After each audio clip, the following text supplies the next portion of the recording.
jiran dia dapat, nikmat jiran dia dapat. Jadi kita buat ibadat. Sudah tentu akhlak dia. Kita kat Mekah hati kita bersih tu kan. Mak bapak kita pada tempat yang sewajarnya.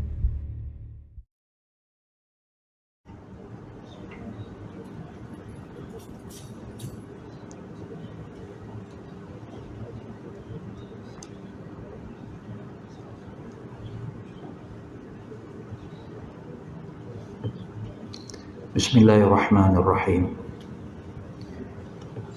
Assalamualaikum warahmatullahi wabarakatuh.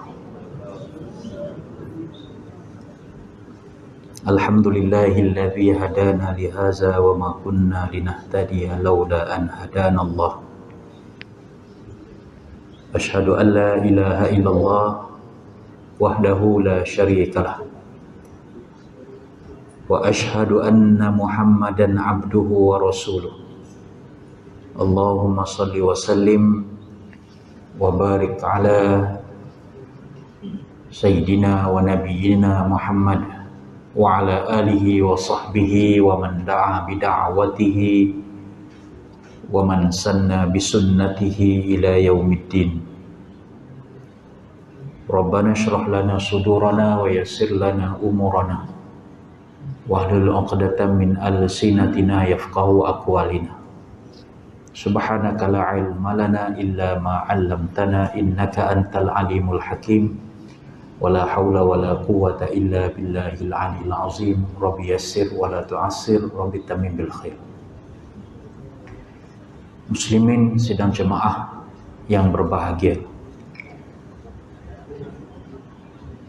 setiap minggu kita diberi peluang kesempatan untuk hadir dalam ijtima' kubra,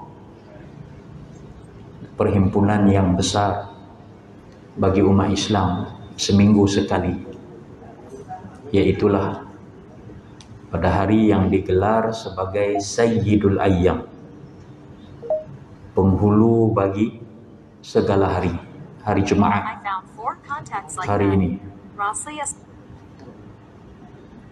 Maka sebaik-baiknya kita mengambil peluang untuk datang awal ke masjid, ke rumah Allah,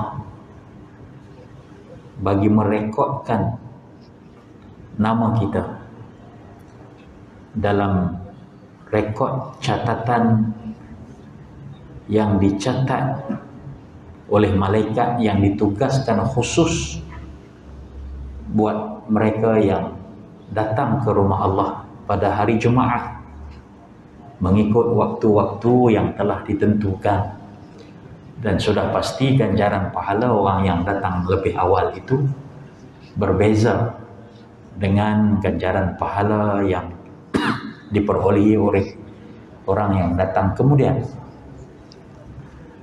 Maka dengan sebab itu orang-orang yang bersegera datang ke rumah Allah khususnya pada hari Jumaat ini, mereka ini yakin dengan hari akhirat. Arti kata yakin dengan ganjaran pahala yang disediakan oleh Allah Subhanahu wa taala kepada mereka yang istiqamah datang awal ke rumah Allah khusus pada hari Jumaat. Dan pahala ini adalah merupakan satu keimanan, satu bentuk keyakinan, sebab kita tak nampak pahala. Dan logik pun pahala itu Allah Ta'ala bagi kita tak nampak. Kalau nampak pahala susah pula kan. Kalau nampak macam duit dalam tabung, nampak macam jongkong emas, Allah Ta'ala bagi orang yang mai awal dapat 50 jongkong emas. Jadi sudah pasti hak duk sok depan ni semua pakat dapat 50 jongkong emas. Tu hak mai awal saja. Belum ni i'tikaf lagi, tambah lagi 10. Solat sunat tahiyatul masjid lagi, tambah lagi 20. Baca Quran lagi, tambah lagi 50. Dengar tazkirah lagi, tambah lagi 50. Tuan-tuan bayang kalau jongkong emas berat sekilo tu, balik saat ni selepas dengar khutbah, selepas mayan Jumaat, tuan-tuan tak boleh buat mai kereta parking depan ni. Tuan kena sewa trailer, seorang sebiji mai. Pengurusi dan jawatan kuasa surau pula tak kena fikir pula lagu mana nak bagi parking, mereka nak bawa balik pahala ni. Banyak hak duk sah depan ni semua satu trailer ingat lebih kot. Dia pemewai kan duk depan. Itu kalau kita fikirlah bagaimana kalau pahala itu Allah Ta'ala gambarkan ataupun bentukkan fizikalnya begitu. Tapi Allah Ta'ala jadikan pahala dosa ini benda yang ghaibiyat ataupun sam'iyat. Benda hak yang jenis kita dengar saja. Nampak tak? Ghaib, benda yang hak tak boleh dilihat dengan panca indera. Itu dipanggil beriman dengan hari akhirat. Kita beriman dengan janji-janji Allah, orang yang buat baik dia bagi pahala. Bila nampak pahala ni hari akhirat esok lah, baru kita nampak banyak mana pahala hak yang kita mewah, banyak mana pahala kita duduk ni i'tikaf dalam masjid, dalam surau, banyak mana pahala kita duduk dengar tazkirah, kuliah, majlis ilmu tu.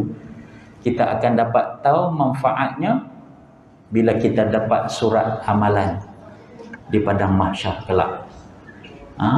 Orang yang dapat dengan tangan kanan maka berbahagialah. Siapa yang dapat suratan amalan dengan tangan kiri, celakalah. Jadi syabas dan tahniah kepada tuan-tuan yang dapat datang awal ke rumah Allah ini. Dan yang lebih penting lagi ialah kita nak istiqamah. Istiqamah tu susah lah. Hari ini datang awal, minggu depan tak boleh lah. Hari ini semangat mai duduk saf pertama, minggu depan semangat tu hilang lah. Itu manusia ni dia ada penyakit futur. Saat dia rajin, saat dia malas. Saat dia buat, saat dia tak mau buat. Saat dia semangat, saat dia hilang semangat. Itu penyakit futur. Istiqamah ini tuan-tuan Allah Ta'ala sebut dalam Al-Quran khusus tentang perkara istiqamah. Fastaqim kama umir. Istiqamahlah, berdiri teguhlah.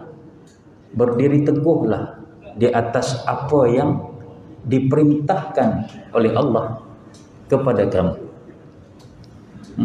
Dalam ayat yang lain Allah Ta'ala sebut innal ladzina qalu rabbuna Allah summa istaqamu tatanazzalu alaihimul malaikatu alla takhafu wa la tahzanu wa abshiru bil jannati allati kuntum bihi tu'adu. Allah Ta'ala sebut dalam surah Fussilat ayat 30, iaitu orang-orang yang berkata Tuhan kami ialah Allah. Tuhan kami ialah Allah. Kemudian mereka pegang dengan keyakinan Tuhan tu Allah. Maksud Tuhan itu Allah artinya dia iman, dia kukuh. Entah. Bukan sebut di mulut kata oh Tuhan Allah, Tuhan Allah, Tuhan Allah. Maksud ayat ni tadi ialah orang yang bila dia kata hidupku ni tak ada lain Allah. Aku bekerja ni sebab kerana Allah.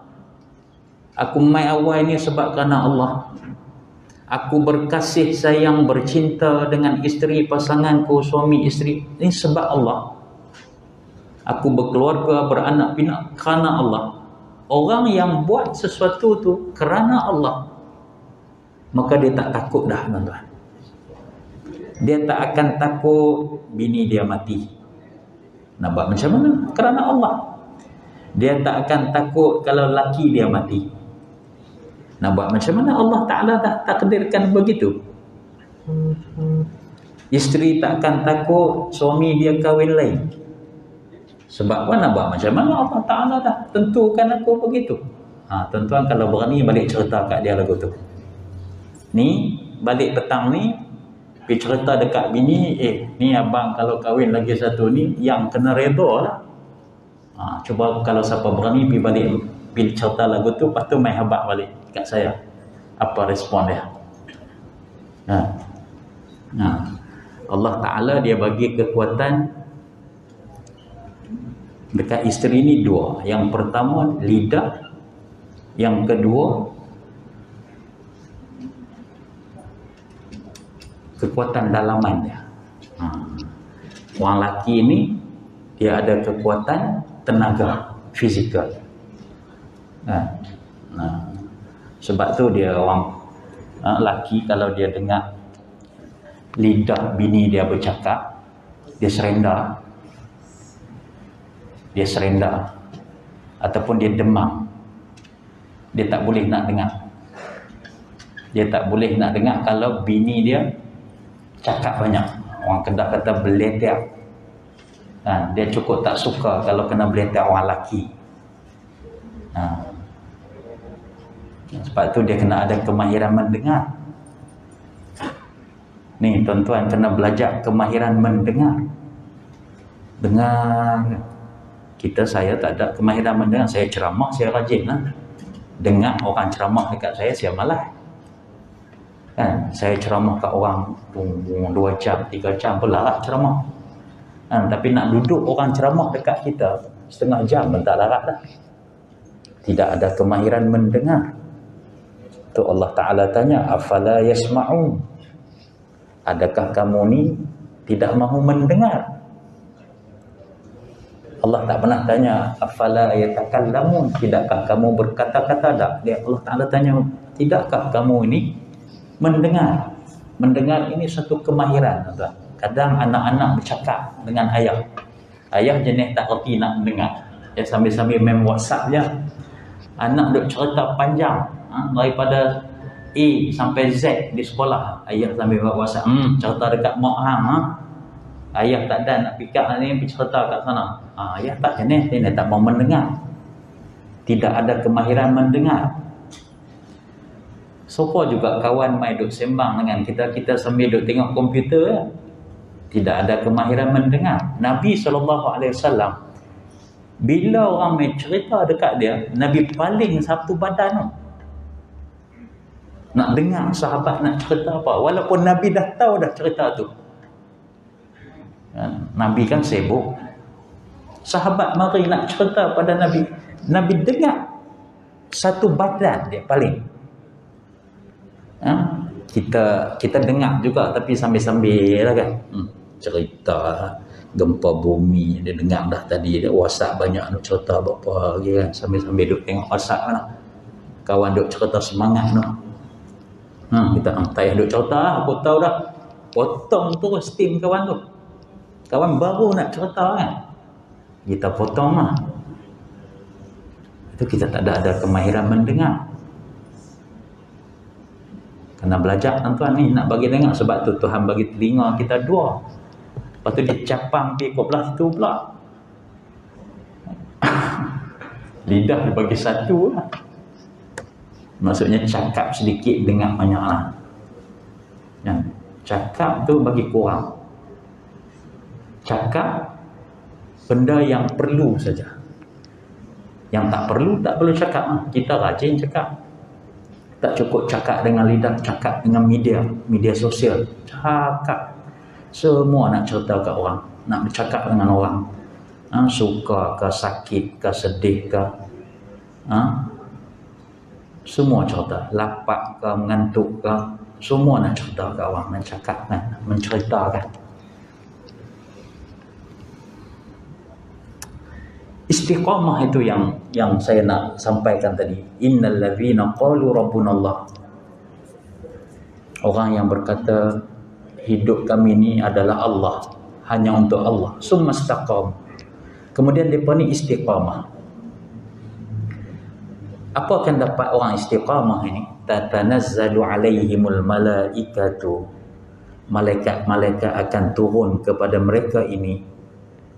Allah takhafu, bagi tahu kat depa, hang jangan takut.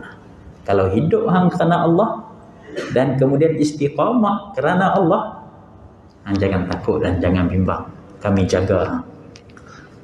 Allah takhafu wa la tahzanu, jangan takut, jangan bimbang. Wa abshiru bil jannah, dan ceritakan khabar baik kepada orang istiqamah ini akan khabar syurga. allati kuntum bihi tu'adun, yang dijanjikan kepada mereka. Tapi kita susah nak istiqamah ni tuan-tuan. Kenapa kita susah nak istiqamah? Buat satu nak baca Quran, kita nak kekalkan istiqamah setiap subuh nak baca Quran, kadang tak sampai. Kita istiqamah nak berselawat ke atas Nabi sekurang-kurang 10 kali sehari, kadang tak terbuat kita. Istiqamah kita nak solat duha setiap hari, setiap pagi, kadang-kadang kita sibuk, ada mesyuarat, ada meeting, semua kita tak boleh nak buat. Istiqamah berat, berat. Lebih-lebih lagi kalau istiqamah dalam bab akhirat. Nak istiqamah dalam bab dunia pun kita tak mampu. Kan tak mampu, tak boleh nak buat dengan sebaik mungkin. Contohnya apa istiqamah bab dunia ni? Pergi cek darah dengan doktor, doktor kata kena ubah gaya hidup sikit ni. Pasal apa ni? Kolesterol nampak makin tinggi. Darah pun naik tak turun-turun ni. Kena makan ubat dah ni. Umur berapa? Umur 40. Takkan nak kena makan ubat dah. Orang duk pesan kata jangan duk start makan ubat kolesterol, dah ubat darah tinggi lagi, dia dah start makan tu tak boleh berhenti dah. Kita pun pergi syarah dekat doktor lagu tu, tak mau makan ubat. Doktor kata, siapa kata? Orang kata, nak percaya hak doktor kan nak percaya hak orang. Kita percaya hak orang kata lah kan. Doktor kata boleh nak berhenti ubat darah tinggi ke kolesterol ke dengan syarat awak kena ubah gaya hidup. Ubah gaya hidup macam mana? Jaga pemakanan. Ubah gaya hidup lagu mana? Kena aktif sikit. Kena kayuh gerek ke, jogging ke. Satu hari 30 minit, satu minggu 5 hari. Kita pun semangatlah nak buat beli gerek. 5,000 gerek harga sebiji. Pasal apa? Pasal nak ubah gaya hidup.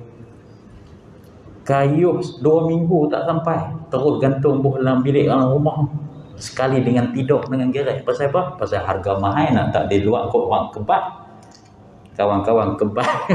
Siapa kebas kan tak tahu, ataupun kawan main gerek tak naik ni, main nak naik, kawan minta kita tak mau, kita nak asal tak naik tak apa, asalkan ada dalam bilik kita, dalam rumah kita.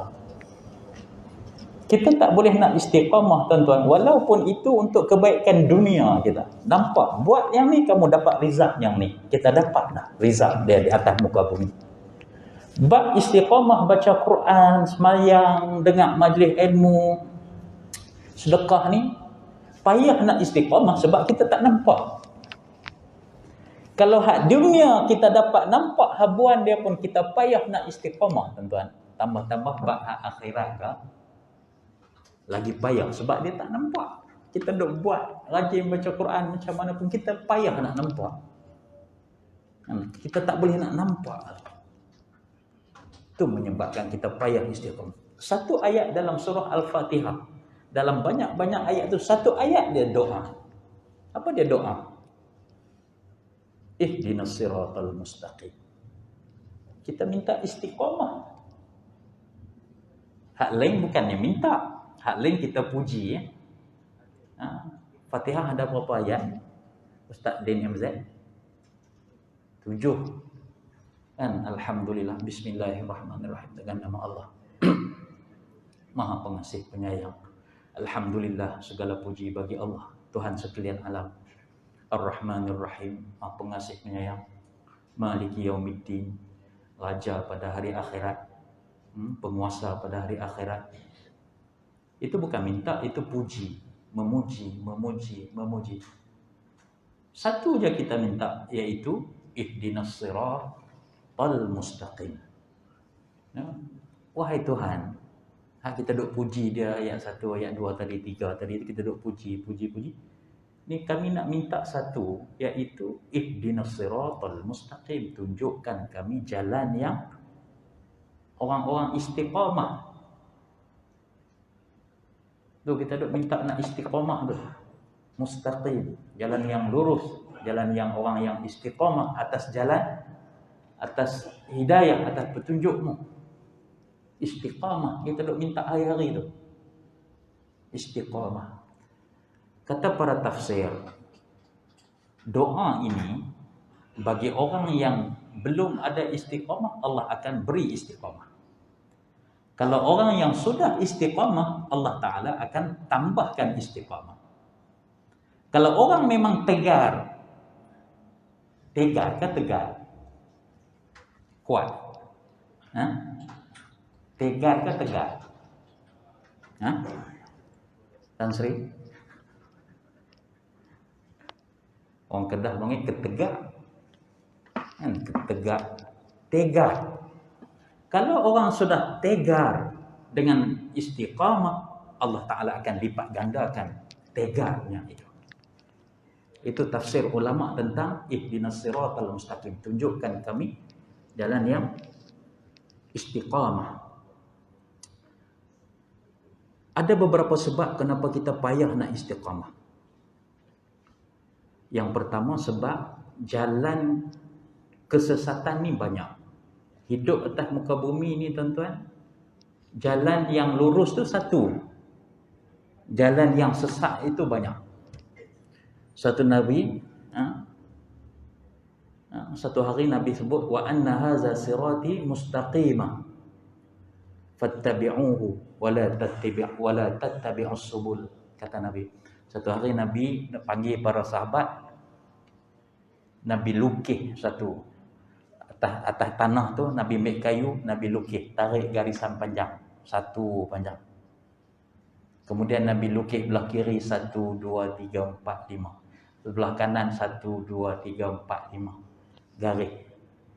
Lalu Nabi kata, wa anna haza sirati mustaqimah. Jalan yang lurus ni satu je. Fattabi'u. Maka kamu semua ikut jalan yang lurus ni. Hak satu, hak tengah, hak Nabi lukis tu. Wala tattabi'us subul. Kamu jangan duk ikut hak jalan hak lain, hak banyak tu. Itu maksudnya dalam kehidupan kita ni, jalan kesesatan tu banyak. Bila jalan kesesatan tu banyak, kadang-kadang kita terbabas. Kita nak ikut hak ni, kita nak ikut hak ni, kita nak ikut hak ni. Hak yang betul itu tak nampak, pasal dia sikit. Sulit, payah, dan kadang-kadang kita silap pilih. Tu jalan kesesatan. Tambah akhir zaman ni, jalan kesesatan semakin banyak, tuan-tuan. Itu menyebabkan kita susah nak istiqamah. Yang kedua, sebab nafsu syahwat yang ada dalam diri kita. Sebab tu kita selalu baca doa, wa na'udzubika min syururi anfusina. Wahai Tuhan, aku minta berlindung daripada kejahatan diri kami sendiri. Kita ni jahat. Hawa nafsu kita ni jahat. Sentiasa menyuruh perkara kemaksiatan. Wa ma ubarri'u nafsi innan nafsa la'ammaratun bisu'. Aku tak mampu nak mensucikan nafsuku, jiwaku, kerana innan nafsa, sesungguhnya nafsu itu la'ammaratun bisu', sentiasa menyuruh untuk melakukan perkara-perkara kemaksiatan. Yang ketiga, sebab kita susah istiqamah ini, tuan-tuan, dia ada syaitan yang mengganggu kita. Syaitan ni dia ada dua. Satu, syaitan di kalangan jin. Yang kedua, syaitan di kalangan manusia. Dan syaitan ini Allah Ta'ala sifatkan, inna syaitana aduwwum mubin. Syaitan ini adalah musuh yang nyata.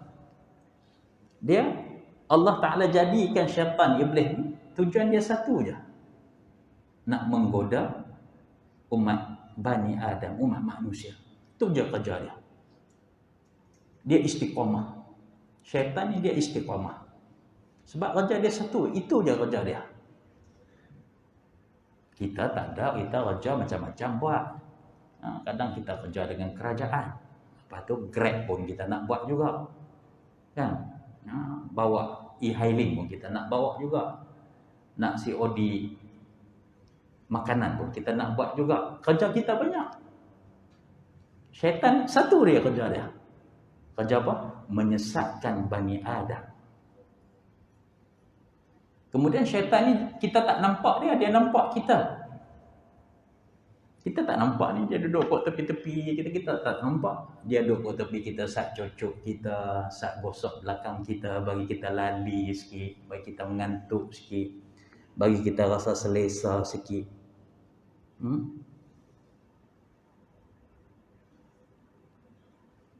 Innahu yarakum min haitsu la tarawnahu. Sesungguhnya dia melihat kamu, tapi kamu tidak melihat dia, kata Nabi. Dia duduk tengok kita kan, rasa rajin sikit, dia main goda. Kita tak nampak dia. Ataupun rajin sangat pun, Datuk. Rajin sangat pun, dia main cucuk juga. Aku rasa macam aku paling banyak sekali ikut mayang sunat ni hari ni. Dia main goda pula dah. Syaitan dia main duk kacau kita lah. Lepas tu syaitan ni dia ada tentera yang taat setia. Dia ada ketua dia, iblis. Tentera-tentera je, syaitan ni taat setia dekat bos dia. Kan? Dia pun main cerita dekat bos, hari ni aku dah hasut orang tu tak pergi masjid. Aku telah berjaya, dia kata. Bos dia kata belum berjaya. Macam mana berjaya? Hasutkan dia supaya dia bukan setakat tak pergi masjid, tapi dia tak semayang. Macam tu, dia pergi hasut lagi. Dah lah tak main masjid hari Jumaat. Kotlah dia nak semayang zuhur ke di rumah kan. Tak, pergi hasut dia jangan semayang. Dia pun pergi hasut tak semayang. Dia pun balik report dekat bos dia. Orang tu dah tak semayang dah. Aku dah berjaya. Belum lagi KPI belum capai. Tak capai lagi. Macam mana? Hasutkan dia supaya dia benci semayang. Bukan tak semayang, benci semayang. Dia pun pergi hasut orang tu benci semayang. Balik main report. Berjaya. Tak berjaya lagi. Habis macam mana nak berjaya? Dia hasut dia supaya dia kempen orang lain tak semayang pula. Ini sifat iblis. Kemudian sifat iblis ni dia tak pernah tidur. Dia tak tidur. Kita kerja penat, tidur lalu kan? Sampai time nak pergi makan lalu, dia tak makan. Kan? Tidur tak, makan tidak, jimat tidak. Iblis ni. Macam mana kita nak lawan dengan dia, Haji? Kita kerja, kena kerja lagi, cari duit lagi kan, kena marah dengan anak bini lagi. Lepas tu nak makan lagi. Nak kena tidur lagi. Sebab tu Nabi suruh kita tidur. Nabi suruh kita qil fa inna syaitan la yaqil. Tidur sedikit, Nabi kata. Qailulah tahu qailulah. Tidur sedikit waktu tengah hari tu. Kan? Tu hak yang ramai duk tidur ni pasal ambil berkat sunnah Nabi tu. Qil kata Nabi. Datuk tidurlah. Tidurlah dalam. Tidur dalam. Qil kata Nabi, fa inna syaitan la yaqil. Tidur sebentar tengah hari, sebab syaitan ni dia tak pernah tidur walau sedikit. Sebab kita tak mau ikut jejak langkah syaitan, maka kita tidur sambil-sambil tazkirah sebelum azan. Itu pahala sunat tu ada. Sebab kalau kita tak tidur ni, kita takut dikatakan ikut jejak langkah syaitan pula, kita pun pakat tidur semua kan. Qil, tidur sikit, Nabi kata. Qailulah, kita bukan tidur qailulah, kita qailulah. Lelah terus tidur.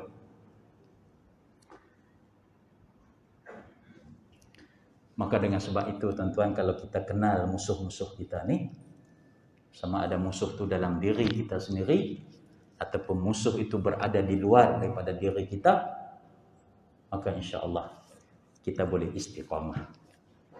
Sekadar itulah sembang-sembang kita sebelum azan. Mungkin ada 1-2 pengumuman daripada pihak surau untuk maklumat kita semua. Ampun dan maaf. Wabillahi taufiq wal hidayah. Wassalamualaikum warahmatullahi wabarakatuh.